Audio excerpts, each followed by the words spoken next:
நீலகிரி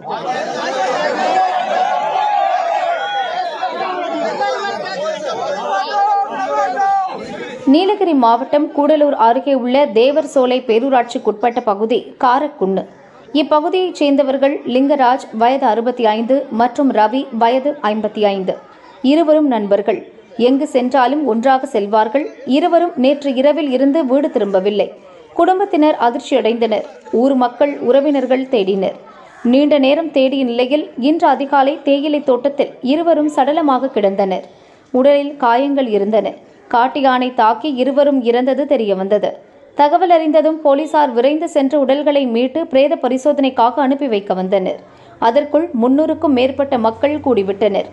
சடலங்களை எடுத்துச் செல்ல அனுமதி மறுத்து சாலை மறியல் போராட்டத்தில் ஈடுபட்டனர். குடியிருப்பு பகுதிகளுக்குள் யானைகள் நுழையாத அளவுக்கு வன அதிகாரிகள் நடவடிக்கை எடுக்க வேண்டும். இறந்தவர்களின் குடும்பத்தில் ஒருவருக்கு அரசு வேலை வழங்க வேண்டும் என்ற கோரிக்கையை மக்கள் முன்வைத்தனர்.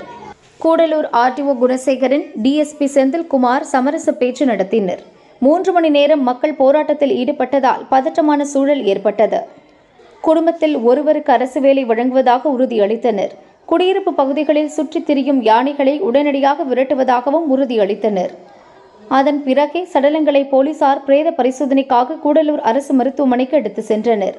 பிரேத பரிசோதனைக்கு பிறகு லிங்கராஜ், ரவி குடும்பத்தினரிடம் உடல்கள் ஒப்படைக்கப்பட்டன. அதைத் தொடர்ந்து அதிகாரிகள் உறுதியளித்தபடி குடியிருப்பு பகுதிகளில் சுற்றித் திரிந்த யானைகளை காட்டுக்குள் விரட்டும் பணியில் வனத்துறையினர் ஈடுபட்டனர்.